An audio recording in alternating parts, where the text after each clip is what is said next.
सह्याद्रीच्या कुशीमध्ये पावसाचा थेंबही नाही।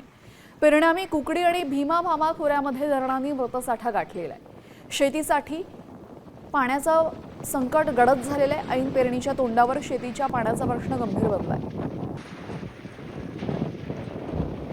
दरम्यान पुणे आणि आसपासच्या परिसरात कशी भीषण परिस्थिती आहे थेट चाकसवान धरणातून सांगतायत आमचे प्रतिनिधी रोहिदास गाडगे। मान्सून पूर्व पावसाचं तळ कोकणात आगमन झालं असलं तरी सह्याद्रीच्या कुशीत पावसाची प्रतीक्षा कायम आहे। सह्याद्रीच्या कुशीतली कुकडी प्रकल्पातील 7, भीमा भामा खोऱ्यातील 3 जलाशय कोरडे ठांग पडल्याची परिस्थिती आहे। आपण सध्या आलो आहोत चासकमान धरणावरती। या धरणाचा पाणीसाठा अत्यल्प होताना पाहायला मिळतोय।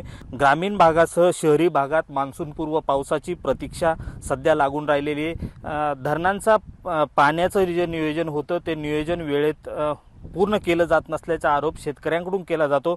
मात्र सध्या पाणी नियोजन करत असताना सध्या उन्हाचा कडाका मोठा होता, त्यामुळे उन्हामध्ये पाण्याचं बाष्पीभवन मोठ्या प्रमाणात झाले, त्यामुळे पाण्याचा दुहेरी फटका कुठेतरी पाणी साठ्यावरती होताना पाहायला मिळतो। एका बाजूला तळकोकणात मान्सून पूर्वचं आगमन झालं असलं तरी सह्याद्रीच्या कुशीत पावसाची प्रतीक्षा ही लागून राहिलेली आहे।